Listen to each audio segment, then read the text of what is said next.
Estimados estudiantes, reciban un cordial saludo. Bueno, dado que el viernes 6 de octubre no tenemos clase, pues de todas formas hay algunas cosas que sí es, pues considero yo interesante, importante que ustedes pues tengan la oportunidad de ver. Bueno, ustedes pues tienen acceso al repositorio GitHub, ¿sí? Allí van a encontrar algunos ejemplos, entonces nos faltaba ver una familia de clasificadores pues muy diferente a las que veníamos hablando. Entonces, dentro de ellas, por ejemplo, está lo que es el Random Forest y, por ejemplo, aquí el AdaBoost. ¿Sí? Entonces, este tipo de clasificadores, a diferencia de, por ejemplo, lo que veníamos viendo del Support Vector Machine o del KNN, ¿sí? Estos tienen un enfoque muy diferente en el sentido que eh, se basan en no en un solo clasificador, por ejemplo, en el caso del support vector machine, entonces tenemos un kernel, una función que me va a partir el espacio por ejemplo, en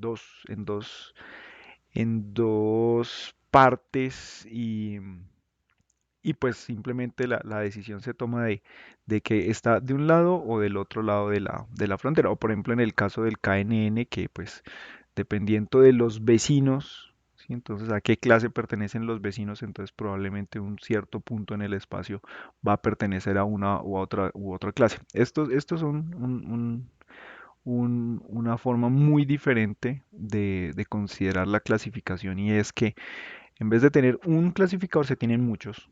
¿Sí? Se tienen varios y entonces lo que ocurre es que cada clasificador pues va dando pues como su decisión, ¿sí? Y al final pues básicamente es como un proceso, digámoslo así, democrático donde gana la mayoría de los clasificadores. Entonces, básicamente, por ejemplo, en un random forest lo que se tienen son muchos árboles de decisión, varios, ¿sí? Cierto número, X número de árboles de decisión. Y entonces cada árbol de estos pues va a dar una decisión posible. No necesariamente todos van a dar la misma. Y entonces básicamente pues la mayoría, ¿sí? que voten por una cierta clasificación, pues esa será el resultado final. Bien, entonces aquí pues este ejemplito pues utiliza varios de este tipo de clasificadores que tienen como la combinación de muchos clasificadores débiles, los llaman, ¿sí? O sea, no son muy buenos clasificadores en total, pero pues la mayoría tal vez le atinen a la respuesta correcta. Entonces, básicamente, bueno, esto pues también es un ejemplo de los que está en el scikit-learn, ¿sí? Sin embargo, pues ya se los dejé también ahí en el, en el repositorio GitHub, ¿sí? Entonces se van a probar en este caso cuatro diferentes clasificadores. Está el AdaBoost, otro que se llama Extra Trees Classifier, el Random Forest y los árboles de decisión clásicos, ¿vale? Entonces, por ejemplo, en el caso del Random Forest, pues él tiene muchos árboles de clasificación, no muy grandes, ¿sí? Entonces, tal vez el árbol de decisión que esté acá, pues sea mucho más grande que los que están dentro del Random Forest. Bien, bueno, entonces el dataset que se va a utilizar pues va a ser el típico, este iris de las florecitas, ¿sí? Se van a trabajar con las tres clases, ¿sí? Y pues bueno, básicamente, por ejemplo, en este caso, este NEstimators, ¿sí? Pues hará referencia, por ejemplo, a cuántos clasificadores pequeños va a haber dentro de estos que son la combinación de varios clasificadores pequeños, ¿sí? Entonces, este 30 pues hace referencia a cuántos, por ejemplo, a cuántos árboles va a haber dentro del random forest, ¿sí? Bien. Am, ¿Qué otra cosa aquí hay interesante? Bueno, básicamente pues esto es para que en los procesos iterativos pues siempre sea repetible, o sea, siempre arranquen igual. O sea, entonces no, las partes aleatorias. Bueno, entonces nada. Acá pues se están creando los modelos, ¿sí?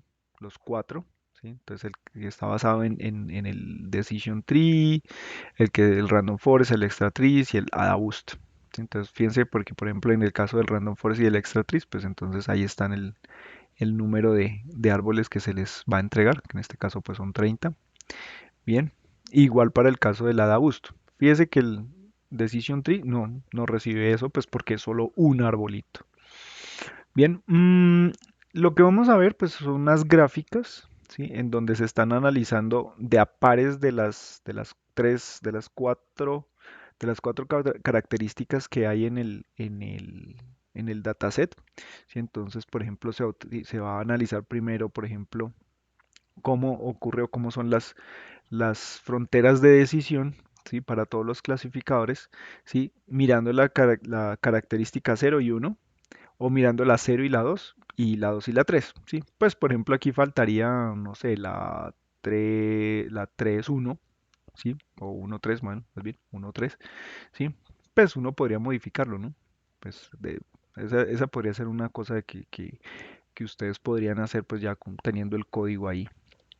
Entonces simplemente lo descargan, pueden hacer las modificaciones, ¿sí? Por ejemplo, para ver cómo pasa con las características 1 y 3. Bien, bueno, esto es básicamente para hacer las gráficas. Por ejemplo, bueno, hay dos foranidados, ¿no? Uno, pues, que va recorriendo sobre los pares de características y otro sobre los modelos, ¿sí? Entonces, recuerden que tenemos cuatro modelos acá, ¿sí? Entonces va uno por uno probando cada uno de los modelos. Bien. Em, y pues le va haciendo el respectivo fit. ¿Dónde está aquí? Acá. Entonces para cada uno va haciendo el ajuste, el entrenamiento para cada uno de los modelos. Y pues se van a mostrar los resultados pues con todas estas cosas que están aquí. Entonces va a correrlo y ya miramos entonces qué es lo que tenemos en estos gráficos que nos arroja este ejemplo. Bueno, acá la línea de comando, ¿sí? Pues nos va entregando unos resultados, ¿sí? Nos va entregando unos resultados que tienen que ver con la precisión, ¿sí? Venga, a ver específicamente cuál es la métrica que está evaluando acá. Prediction, Contour, Estimators. Ay, ¿dónde está? ¿Dónde está? Ay, no la encuentro. No encuentro la métrica. Pues es que yo vi, bueno, pues de hecho está por acá, están cargando la métrica aquí arriba. Pum, pum, pum. Decision Classifiers, Load Iris. Ay, no está la dichosa librería de las métricas. Bueno, no hay lío. Entonces, básicamente, esto pues saca un score de 0.92, por ejemplo. Entre mayor sea este score, pues mejor será. ¿Sí? Entonces, por ejemplo, ¿sí? Entonces uno ve aquí en la lista, por ejemplo, dice Decision Tree with Features 0.1. ¿Sí? Entonces, pues, ¿cómo funcionó el árbol de decisión trabajando sobre las características 0 y 1? ¿Sí? Y en ese caso, por ejemplo, el Decision Tree tuvo un score o una puntuación de 0.92, ¿vale? O sea, uno diría, oh, bien. Para el caso del Random Forest, sobre las mismas características, obtiene exactamente lo mismo, 0.92. El Extra Tree, 0.92.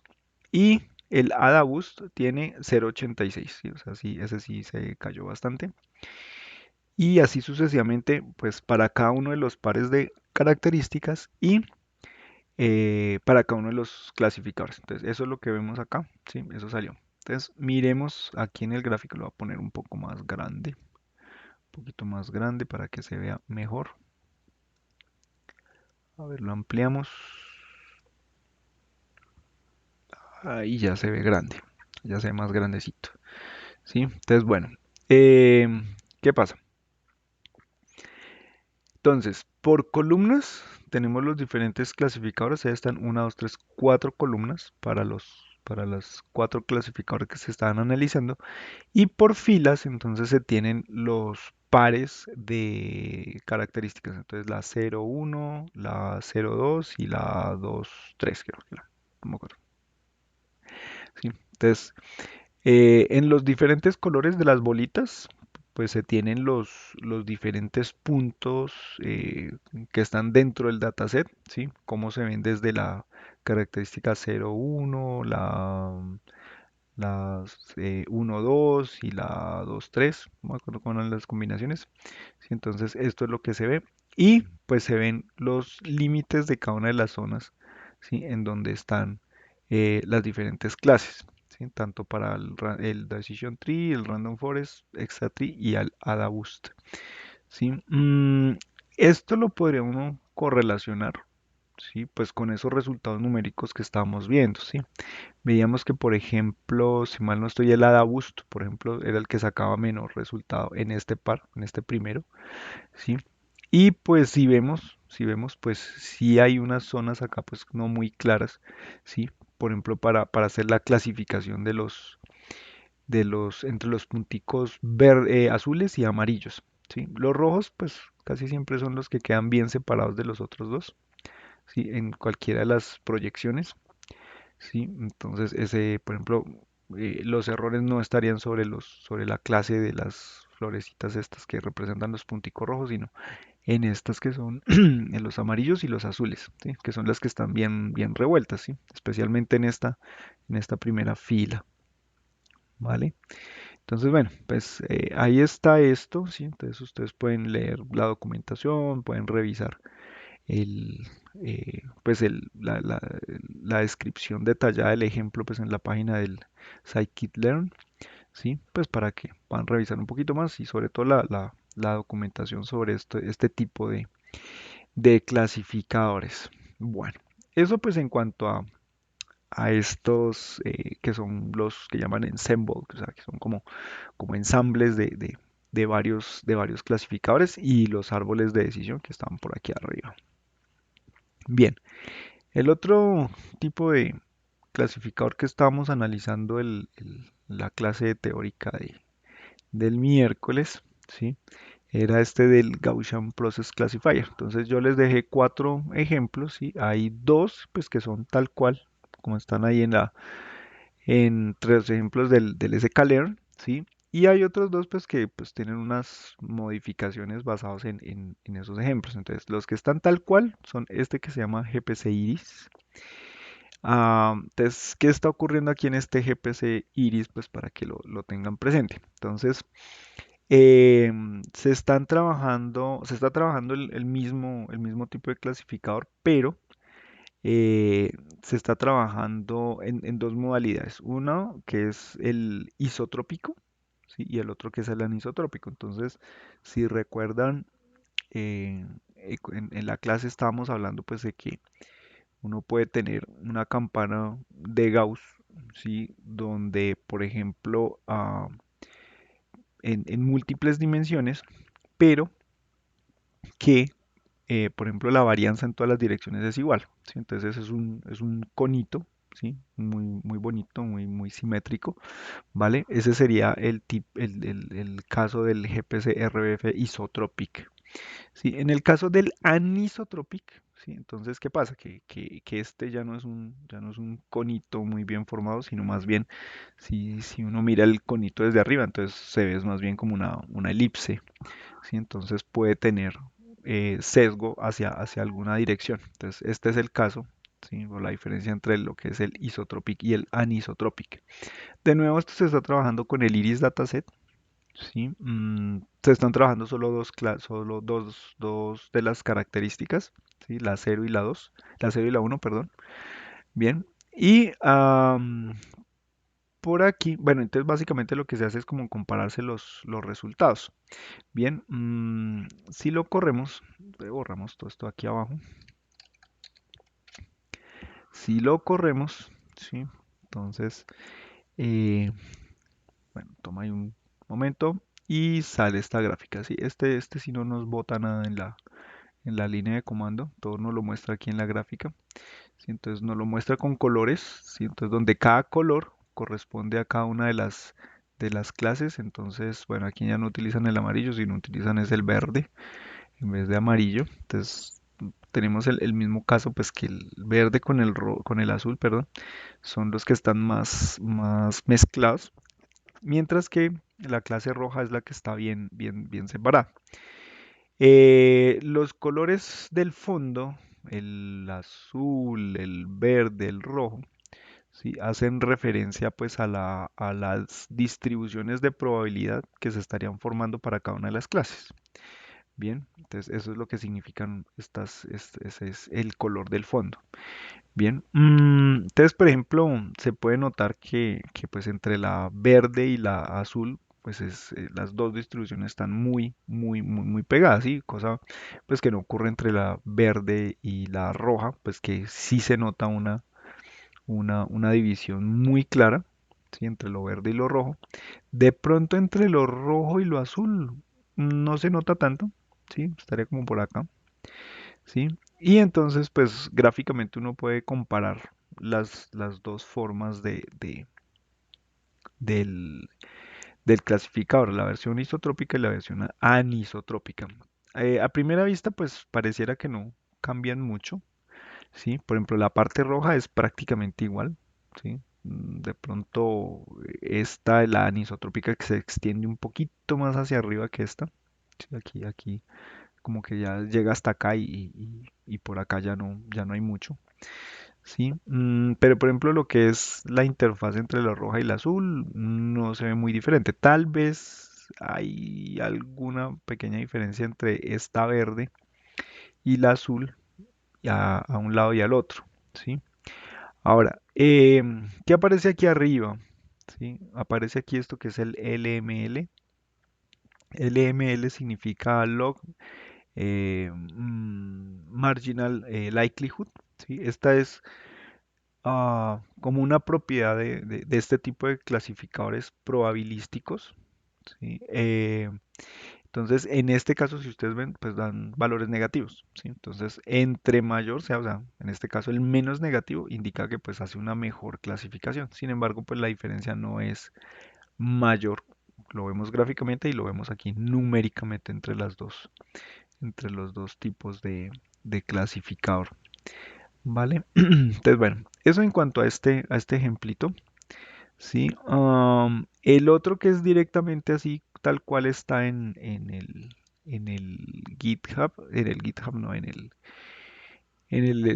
la página del sklearn, es este, ¿sí? Este que se llama GPC XOR. ¿Sí? Entonces, en este ejemplo, básicamente lo que estás haciendo es comparando dos tipos de kernel. ¿Sí? O sea, ya no es como en el caso anterior que era el mismo kernel, el RBF, pero versión anisotrópica y versión isotrópica. No, estos son dos tipos de kernel diferentes. Uno es el kernel RBF y el otro es un kernel basado en el producto punto. Bien.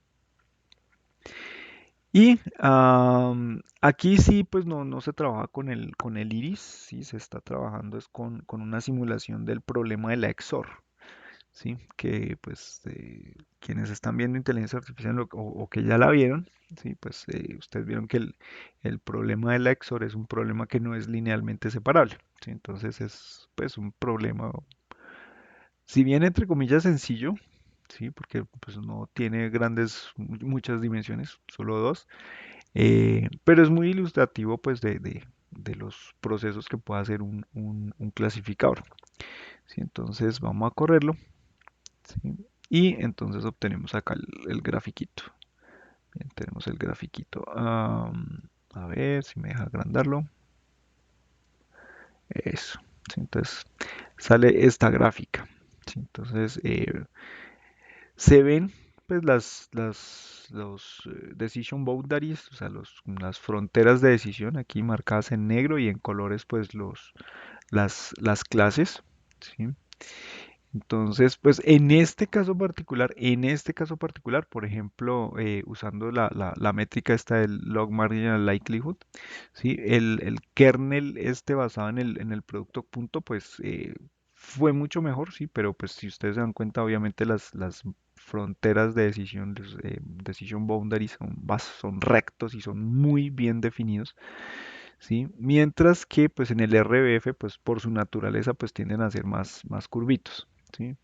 Al momento de leer uno la documentación pues em, especifican que pues en general el que mejor debería dar era este, ¿sí? Sino que pues por la naturaleza particular de este problema pues salió con mejor puntaje este de acá, pero es por este tipo de problemas, ¿sí? Pero en general lo que uno esperaría es que funcione mucho mejor el RBF que no el producto punto en este caso, ¿vale? Entonces, aquí lo que estamos viendo, ¿sí? Lo que estamos viendo, pues sí es, si bien son las clases en colores, pero la intensidad o del color, por ejemplo, en este caso el moradito este, ¿sí? Entre más oscuro está el morado, entonces nos está entregando como la probabilidad de pertenecer a esta clase.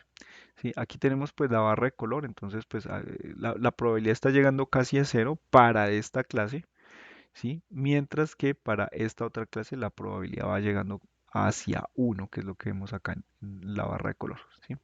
Entonces, pues la naturaleza del RBF pues es tiende más como a la forma de la campana gaussiana o tiende a hacer eso, que no el producto punto, ¿sí? El producto punto sí es muy tajante, pues, que lo que vemos ahí en la figurita, ¿vale? Entonces, esos dos eran los ejemplos que son así tal cual como están en el Scaler. Estos otros pues son modificaciones pues de algunos de los ejemplos o retomando pedacitos de uno y de otro, ¿sí? Este que tengo yo aquí como GPC anisotropic, ¿sí? Entonces pues está basado en el GPC Iris, pero estaba trabajando solamente el clasificador anisotrópico en este caso, ¿sí? Pues para hacer pruebas con él. Bien, a ver, corrámoslo. Sí, y entonces nos sale nos sale, ay, a ver, ¿dónde está el muñequito? A ver, que no sé, haga grande el muñequito, vale, esto, ¿sí? Entonces aquí lo que nos está mostrando es cómo funciona el Gaussian Process Classifier con un kernel anisotrópico para cada una de las clases por separado, tomando en cuenta solamente las variables, perdón, sí, las características cero y uno. ¿Sí? Entonces, esta representa la clase cero, esta es la roja, la que en otros dibujos salía roja. Esta de acá sería la que salía en una figura era el amarillo y en otra salía verde, y esta era la de color azul. ¿Sí? Entonces, aquí nos está mostrando pues con este color la probabilidad para esa clase, la probabilidad para esta otra clase y la otra probabilidad para esta otra clase. Recuerden que estas dos son las que están muy mezcladas, entonces pues por eso muchos de los puntos quedan en una zona pues como de baja probabilidad para esta, y lo mismo acá, muchos puntos de esta clase quedan en una zona de baja probabilidad para esta, ¿sí? Todas estas zonas negras y todas estas zonas negras son prácticamente probabilidad cero. ¿Sí? Entonces, esta es otra forma de verlos y ya esto es una adaptación ahí de otros de los ejemplos, pero específico para el Anisotropic Gaussian Process Classifier. Y el último que tengo también es una modificación a partir de otro, ¿sí? Bueno, queda un poco largo porque pues, lo hice muy explícito, ¿sí? Pero bueno, no importa. Entonces, aquí, ¿qué va a salir? Entonces, mm, esto es como para comparar un poquito el GPC sin entrenar y entrenado, ¿sí? Entonces, eh, aparentemente no hubiera muchas diferencias, ¿no? Pero sí se nota que, por ejemplo, sin entrenar, ¿sí? Las fronteras entre unas cosas, entre unas clases y otras no están tan bien definidas. Después de hacer el entrenamiento sí se marca mucho mejor. Por ejemplo, esta de acá que sabemos que se marca muy bien, ¿sí? Ya después del entrenamiento se marca bastante mejor, ¿sí? Entonces esas son como las cosas que pues valdría la pena como empezar a analizar de este ejemplito. Adicionalmente, ¿sí? Aquí en la consola, en la terminal, ¿sí? Pues salen medidas, ¿no? Entonces, sin estrenar el log marginal likelihood, ¿sí? Entonces está en menos 61 y después de entrenarlo llega a menos 48, o sea, sí mejoró. De pronto, uno esperaría de pronto una mejora más, ¿no? O sea, que menos 61 llegara a menos 20, pero pues nada, llegó hasta acá. Y tenemos, por ejemplo, el tema de la precisión, de la accuracy. ¿Sí? Entonces pasó de 0,82 a 0,827. No, no mejoró tanto. Bien, y este que es el log loss es otra métrica, pero tiene, va en el sentido de la pérdida, o sea, no en los aciertos, sino en las equivocaciones. Entonces pasa de 0,532 a 0,56. ¿Sí? Entonces, en ambos casos, pues sí mejora, ¿sí? Después del entrenamiento. Sí, todas las métricas nos están mostrando eso, básicamente, ¿sí? Entonces, ahí están los códigos, pues para que ustedes, pues hagan sus pruebas, hagan sus cosas, cacharreen, listo, miren cómo funciona, cambien, por ejemplo, aquí en este caso, cambien por ejemplo, en vez de la 0 y la uno, por ejemplo, tomemos la uno y la 2 en este caso, ¿sí? Entonces el gráfico sale diferente, ¿sí? Entonces miremos a ver cómo sale acá en este caso, ¿sí? Entonces sale en una distribución diferente porque ya son características, pues aquí salen los mismos nombres, ¿no? Que estaban anteriormente, pero pues ya son otras, ¿sí? Entonces, y la forma como están distribuidas en el espacio, las clases de acuerdo a estas características es diferente. Sí, aquí se alcanza a ver, por ejemplo, cómo cambian las métricas, ¿sí? Entonces, sí hay una mejora es un poco mejor, ¿sí? O sea, después del entrenamiento, pues sí hay una mejora considerable, más que la otra, porque usando estas características, pues las clases, por lo menos esta azul y la verde, están menos revueltas, ¿sí? O sea, aquí sí se puede formar una mejor frontera de decisión, ¿sí? Cuando se entrena el modelo, ¿vale? Entonces, ahí está pues para que lo cacharren, para que lo trabajen, para que lo tengan ahí.